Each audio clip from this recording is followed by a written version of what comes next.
Al pie del Ávila majestuoso, a 920 metros sobre el nivel del mar, en un valle de verde geografía que se abre de este a oeste, surge Caracas, la capital de Venezuela.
And now, our feature presentation. You are watching a master at work. Go get some! What's going on, everybody? My name is Rafael, si así no es el Capitan Rafucho, and welcome to another episode of Straight Outta Nation, because we're getting locked in week 3. Las Vegas Raiders versus Washington Commanders, because at the first week, we just got a W against New England Patriots. And then for the second week, we just slide into the loss on Monday Night Football, we are completely embarrassed against Los Angeles Chargers with the battle of Pete Carroll versus Jim Harbaugh on Monday night. But this time at the week number 3, it is not going to be Jaden Daniels' night. It's not going to be. It's going to be Marcus Mariota. But I really think that this is going to be like a trap game, just exactly like in the week against Carolina Panthers back in 2024, when it comes to home opener in Las Vegas. But things are going to be really changing at all. Because as soon as we assume we got to deal with the defense coming out there, because they're going to have to chill into the back, because they're going to trust the process. And I really know that after Monday, it's going to be a short week, but there's too many reasons they have to say about that. Not about for like the offense, but also about for like the defense.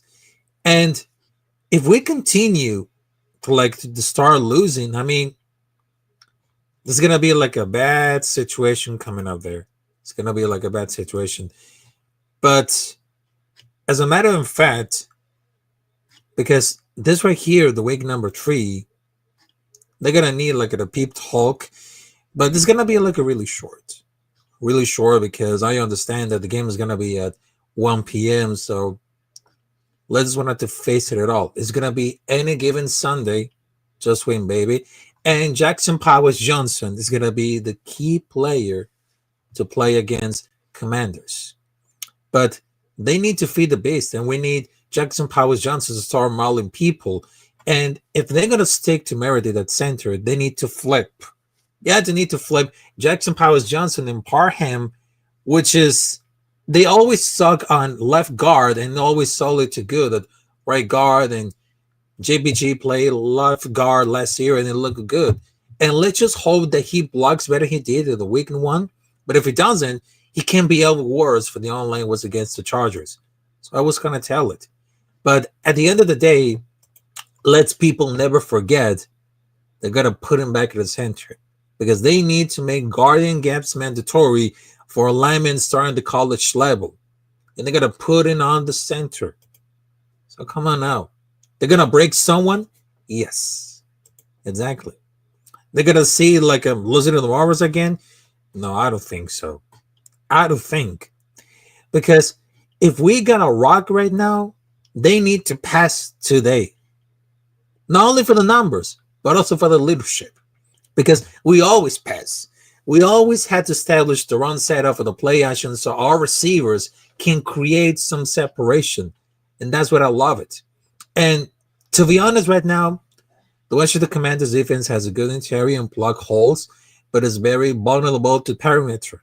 And they struggle with the tits and the run overall. It's a weakness. And they got Aston Genty going to the outside and work screens with him, the Lovey, or especially the tight ends. It's because especially of the Commanders' top strength in pass rush and quarterback pressure. And pressure. I mean, but I understand that Jaden Daniels is not going to play only for the week 3. They're going to use Marcus Mariota. So it's going to be like a trap game, exactly like what I say about 2024. But I think it's going to be like a so real that if we want to involve a lot of defense. Because especially Millen Sensory will hold out the middle of the field, ready to pounce on everything quick and over to the middle between the tackles from the pass rush. Well, the secondary has been really suspect about the team has a problem tackling. And you had to attack the outside, both short and long, to prevent crappy corners from press off of the pass rush. It's very unlikely to find much success inside for the R line. And we show early to take like the deep shot and then work back for the fourth and shorter, deeper routes with attention and getting around and short pass working the outside perimeter. Lots of screens, sweeps, wheels, and vehicles curls off of the play action. They wanted to do like some tackle quarterback options as well. In Genty early often the play action, we had to establish the one worst in the league or middle like 3 CGs. And Pete Carroll soon established around the online. Seems like a lot of confusion coming out there. A lot of confusion. But to be honest, it seems that some pulling of guards or a lot of it, well, where you go black and into the field. But it seems like what teams are normally do if they are concerned where the coach doesn't have experience in the area and then pair them with a lot of experienced coach. And they've been done this. They've been done this in the past. At least out of the confident career for the bands. But it seems like the interior line definitely sucked last week. Let's hope we can see kind of improvement coming up there. We just see a lot of improvements coming up there. I would love to say that. And my point is, if we need to pass out, we need to get involved more pass rush. We get to need more breakout incoming because I really noticed that Aston Genty wasn't working at all for the last 2 weeks, including New England Patriots and Los Angeles Chargers. But I think between Aston Genty and our line is the biggest issue. Genty has some flash and explosiveness, but if the play is getting blow up front, he can't be put up forward for that. I just want to see that. I want to see like cracking it like 100 yards, and they better learn how to pick up a blitz. And I know that Aston Genty is such a freaking talent for the college football, but I really hope they don't want it to waste him. I wanted to see really tap at his potential. It is going to be really antsy. He's going to be really right. In our line, it's holding up back right now is atrocious pass blocking. I mean, this is going to happen or maybe not. But I really think that our hope is going to be like this. As long as it blocks and it doesn't whiff an average chip, I'll be happy. But I think it's going to do it fine. Maybe have some plays through this week and it gets into the space, at least until the online is fits. The online is going to be fits sooner or later. And let's get the W. I mean, this is going to be like a clash in Washington, but its potential is going to be really low. And this is going to be there. It's so much fun. We're going to have the bounce back week, which is going to be so incredible. And I understand they're showing off for the knee, everything. But the point is, after Brock Bowers get a lot of rest and chill after the knee injury, I want to see a lot of the potential because of that. Because it's gonna be like a hyped up. And they're gonna be trending off of the trenches, coming out there really fast. And I really love to see how about this. And to be honest, right now, we got some injury report. So we got 5 players for the Washington Commanders going to be out. Preston Smith, Kai Medrano, Jaden Daniels, Brandon Coleman, and Noah Brown. And we got 5 players for Los Vegas Raiders, Charles Snowden, Kelly Rogers, DeCamio Richardson, J.J. Pex, and Raheem Mostert. Yep. But it's going to be like another close game, but I don't think it's not. But it looks like it'll be like a normal game, but I'll give it Aston Genty and Raheem Mostert a shot, but it's going to be like a good compliment to Genty because I really understand what they need it for. Even over the last week, for 4 quarters of second play, they have given up for 6 points against Chargers. And the defense has looked at a pretty decent so far. So it's going to be like the other way around. And the offense is better than the defense. Hopefully the offense can get it going soon. And I'm very optimistic that things are going to start to turn around. And they got torched for saying the defense wasn't terrible and the offense was 100% problem on Monday Night Football. And the defense gave like many opportunities to capitalize and let the offense get it down for hanging off and going for 3 after interception. But they get time to get ready about this. It's not going to be so much easier than everybody thought. But I really hope it's going to be like a normal thing. It's just like a normal thing. They're going to be showing up. It's going to be like another given Sunday. But I see that Marcus Mariota starting for Washington, but I've been seeing this movie before. Raiders versus backup quarterbacks, it gives like a PTSD. And we're going to beat the brakes up in Washington. We got to establish the run early, set the tone.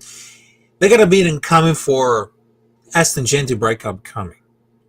And don't worry about it because they're going to be like something about for the short week, and the backups quarterback has a tendency to have a career games against the Raiders. Hopefully, it's not going to be the case tomorrow, which is today, but I'll be damn really nervous.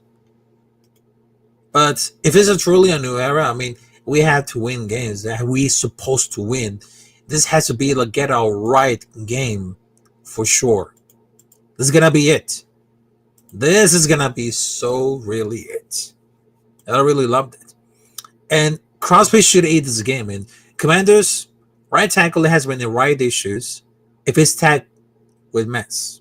Marcus is going to have it more crafted to avoid mass pressure if they're going to have double him next game, which is able to open some things right now. And we need to stop the run to continue Mariota. Make him so to be the passing the ball. But if Geno Smith could happen, maybe put it in Kenny Pickett. Not quite sure, but this is going to be really interesting to see how they're going to work it out or how they're going to fail. But this time it's going to maybe something real. Yep, something real at all. But I'm expecting a big bounce this week. It's unfortunate that after a bad game, we're going to go play for an early time slot. But I'm still expecting good things. The week number 2, we're not prepared to beat Sun until the second half at the point that we're going to deep into the hole. And I'll look like the week 2 as a learning opportunity. And most of the teams we'll face will be good as defensively. And Washington has the oldest team in the league, so I'm expecting the speed and youth to be able to take the advantage this weekend. And I would love to then control the clock early and methodically when they can the big game for the touchdown to the red zone. That will give us the defense throwing away for 3 aimless and the safeties. Brock, Dre, and Dante should become free if they run at Jacoby. And they need more. He's going to shake it at this rookie has right now. He looks like starstruck there. Or more like, what did the actual fuck is in online doing? So I will guess they need to improve. And I would love to see they get back for the column as a present. If they need to play more, because JBG needs to play center if Meredith has another bad game. Same thing happened last year, and the online didn't improve until Jackson Powers-Johnson became center. But I would love to see how they're going to do about it. And I'm really concerned about the offense, but this time they're going to be like turning the tables. Yep, turning over the tables coming out there. So I know this is gonna be like a quick preview, of Las Vegas Raiders versus Washington Commanders. So I will give it like some games that we needed to go through it, and believe me or not, this time is gonna be so much interesting. All right, so we got some games for this Sunday, which is gonna be really interesting. All right, for this week they have Miami Dolphins losing out against Buffalo Bills 31-21. Also for the 1 p.m. games, we have Cincinnati Bengals versus Minnesota Vikings, Houston Texans versus Jacksonville Jaguars, Indianapolis Colts versus Tennessee Titans. Also we got Las Vegas Raiders versus Washington Commanders, Los Angeles Rams versus Philadelphia Eagles, Atlanta Falcons versus Carolina Panthers at home. Yep, it's going to be at home for the first time. Also, we got Pittsburgh Steelers versus New England Patriots, Green Bay Packers versus Cleveland Browns, New York Jets versus Tampa Bay Buccaneers, Denver Broncos versus Los Angeles Chargers, New Orleans Saints versus Seattle Seahawks, Dallas Cowboys versus Chicago Bears, Arizona Cardinals versus San Francisco 49ers. And then for the A20, which is a Sunday night football, they got New York Giants versus Kansas City Chiefs. And for tomorrow, there's going to be an epic battle. Well, maybe an epic battle if they had the guts to be there at the Super Bowl, like back in 2024, which is Detroit Lions versus Baltimore Ravens. So this is going to be the schedule for this week. Because it's going to be the week number 3. How's it going, Robert Pena? Salute to you. Let's fucking go. Right now. All right, so this is going to be like a short preview because I don't want to interrupt anything, something about that. But I just wanted to tell you, thank you guys for joining at this episode. This is going to be like a short preview video on this Tailgate Sunday. Las Vegas Raiders versus Washington Commanders. And I promise that I won't dance. I'm not going to dance for another video. So don't worry about that because they always get to bring a lot of bad juju out there. But no, it is not. So thank you very much. So I will see you there. Well, maybe I just wanted to watch the game because I know that I have so many things to the family. But I will watch the game between Las Vegas Raiders versus Washington Commanders. And then at 8 p.m., I'm going to start streaming New York Giants versus Kansas City Chiefs. So I just wanted to tell you. Thank you guys for joining. And I will see you there at 8 p.m. during providing the play-by-play in Spanish between New York Giants versus Kansas City Chiefs. So thank you very much. And I'll salute to you. So have a good night. And there's one more thing. No matter win, lose, or tie, we're a nation till I die. We're a nation, motherfuckers. Salute to y'all.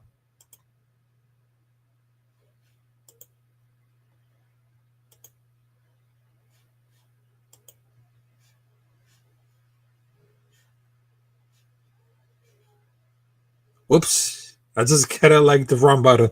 All right, we out of here.